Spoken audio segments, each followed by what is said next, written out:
Assalamualaikum warahmatullahi wabarakatuh.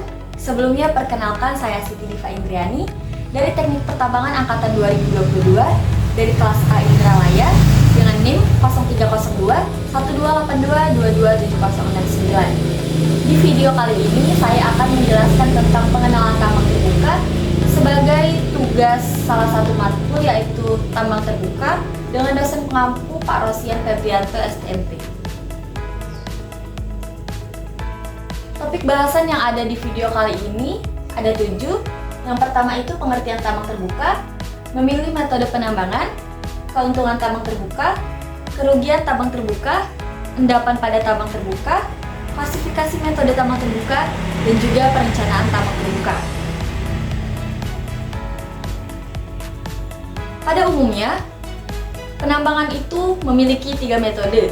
Yang pertama itu metode tambang terbuka atau surface mining, metode bawah tanah atau underground mining, dan juga ada metode bawah laut atau undersea mining. Pada video kali ini, saya akan menjelaskan mengenai tambang terbuka atau surface mining. Di mana tambang terbuka atau surface mining ini adalah kegiatan penambangan yang dilakukan di atas permukaan dan para pekerjanya berhubungan langsung dengan udara luar, atau kegiatan penggalian yang relatif dekat dengan permukaan dan berhubungan dengan udara bebas. Jadi, tambang terbuka ini kegiatannya itu berada di atas permukaan. Selanjutnya itu ada memilih metode penambangan.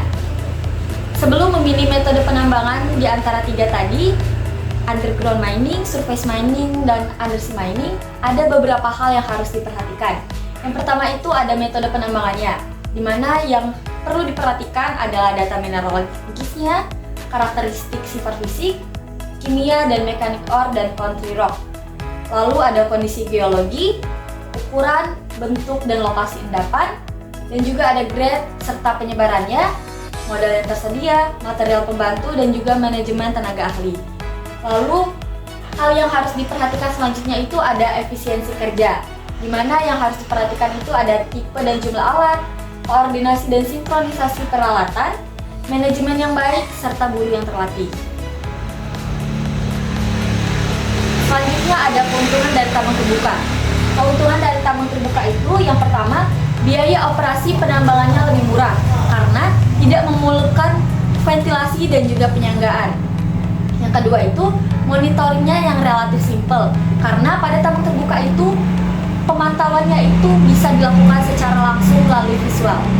Yang ketiga itu kondisi kerjanya lebih baik karena berada di atas permukaan, jadi para pekerja dapat mendapatkan udara dan juga cahaya dari alam langsung. Yang keempat, ada pemilihan alat mekanis yang lebih mudah karena pemilihan alat ini tidak tergantung space atau tergantung tempat, jadi bisa leluasa. Yang kelima itu ada mining recovery yang tinggi atau batas-batas dari endapan tersebut dapat dilihat dengan jelas. Yang keenam itu ada pemakaian eksplosif atau bahan peledak yang lebih efisien serta lebih leluasa. Yang ketujuh ada resiko teknis yang lebih sedikit. Selanjutnya itu ada kerugian dari tambang terbuka, di mana kerugian dari tambang terbuka ini yang pertama kondisi medan kerja yang dipengaruhi oleh cuaca. Jadi, saat terjadi hujan atau angin kencang, maka penambangan pada tambang terbuka tidak dapat dilakukan. Yang kedua itu ada ultimate pit limit atau batas tambang optimum yang dianggap masih dapat memberikan profit. Jadi, itu harus dihitung. Yang ketiga itu ada koordinasi kerja alat mekanis sulit. Karena pada tambang terbuka ini biasanya area penambangannya itu luas, jadi alat-alat tersebut akan tersebar sehingga akan memerlukan waktu jika ingin memerlukan alat tersebut. Lalu yang keempat itu ada pembuangan overburden yang relatif sulit. Karena pada tambang terbuka ini biasanya overburden yang dikupas itu lebih banyak sehingga memerlukan disposal yang cukup besar, sehingga kadang perusahaan kesulitan akan hal tersebut. Selanjutnya ada endapan pada tambang terbuka. Berdasarkan cara penambangan, terutama pada pembuangan overburdennya, maka ada 4 endapan yang dapat dilakukan dengan metode tambang terbuka. Yang pertama itu ada endapan eluvial, di mana endapan ini terjadi karena proses pelapukan sehingga terangkut kurang dari 100 meter. Yang kedua itu ada endapan aluvial, di mana endapan ini terjadi karena proses pelapukan dan terangkut lebih dari 100 meter. Yang ketiga itu ada endapan horizontal, di mana endapan ini merupakan endapan yang luas atau masif. Dan yang keempat itu ada endapan fan, di mana endapan ini memiliki tebal lebih dari 5 meter dan juga endapan ini tersingkap. Selanjutnya ada klasifikasi metode pada tambang terbuka. Pada tambang terbuka ini ada beberapa metode yang dapat digunakan. Yang pertama itu ada open pit, ada strike mining, ada quarry mining, ada alluvial mining, dan ada contour mining. Untuk metode yang pertama yaitu metode open pit, di mana metode ini merupakan penambangan terbuka yang dilakukan untuk menggali endapan-endapan biji metal atau logam yang biasa disebut dengan ore. Pada tambang terbuka dengan metode open pit ini ada dibagi menjadi dua bagian berdasarkan letak endapannya. Yang pertama itu ada open pit, di mana open pit ini merupakan bentuk penambangan untuk endapan biji yang terletak pada suatu daerah datar atau lembah. Dengan demikian, medan kerjanya itu digali ke bawah sehingga akan membentuk semacam cekungan atau pit. Lalu yang kedua itu ada open cast, open cut atau open mine, di mana pada yang kedua ini merupakan bentuk penambangan untuk endapan biji yang terdapat pada lereng bukit. Bentuk tambang dapat pula melingkari bukit atau endapan tergantung dari endapan yang diinginkan. Nah, pada gambar di samping ini merupakan contoh metode penambangan open pit yang ada di PT Freeport. Selanjutnya itu ada strike mining, di mana metode ini merupakan penambangan terbuka yang dilakukan untuk menggali endapan yang letaknya mendatar atau horizontal ataupun sedikit miring.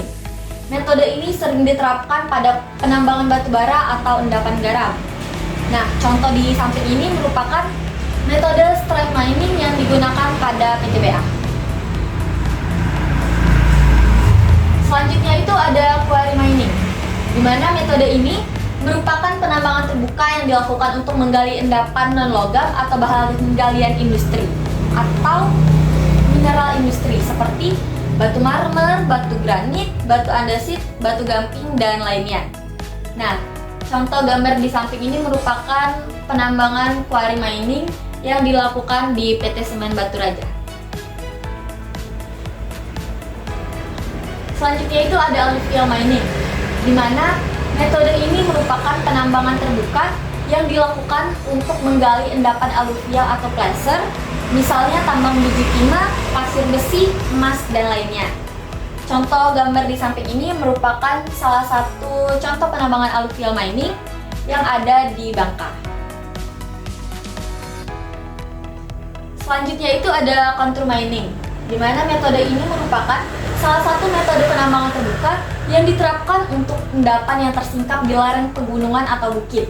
Penambangannya diawali dengan pengupasan overburden di daerah singkapan sepanjang lereng, mengikuti garis ketinggian atau kontur, kemudian diikuti dengan penambangan endapannya. Biasanya metode ini digunakan pada batu bara yang berada di gunung atau bukit. Pada gambar di samping ini merupakan salah satu penerapan metode contour mining yang ada di pegunungan. Selanjutnya itu ada perencanaan dari tambang terbuka. Sebelum merencanakan tambang terbuka, ada beberapa faktor yang harus diperhatikan. Faktor-faktor yang harus dipertimbangkan, yang pertama itu ada keuntungan yang diharapkan. Yang kedua, jumlah cadangan dan umur tambang.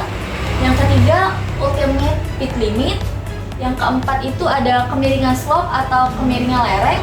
Yang kelima itu ada stripping ratio atau perbandingan overburden dan jumlah endapan yang didapatkan. Yang keenam itu ada cut off grade atau kadar minimum suatu bahan galian bisa dikatakan berharga. Nah, selain itu ada data-data pendukung lainnya yang diperlukan. Yang pertama itu keadaan endapan biji, yang kedua keadaan overburden dan country rock atau lapisan penutup endapan berharga tadi. Yang ketiga itu ada keadaan pasar produk. Lalu ada hal-hal yang harus dipertimbangkan agar tambang terbuka ini menjadi ekonomis. Yang pertama itu ada nilai biji atau nilai produk. Jadi harus diperhatikan dulu apakah pada saat tersebut nilai dari endapan yang kita tambang tersebut akan menghasilkan profit atau tidak. Lalu yang kedua itu biaya produksi. Jangan sampai biaya produksi ini lebih tinggi daripada keuntungan yang kita dapatkan karena akan mengalami kerugian. Yang ketiga itu biaya stripping overburden atau biaya yang diperlukan untuk menggali overburden. Lalu yang keempat itu cut off grade seperti yang telah dijelaskan tadi.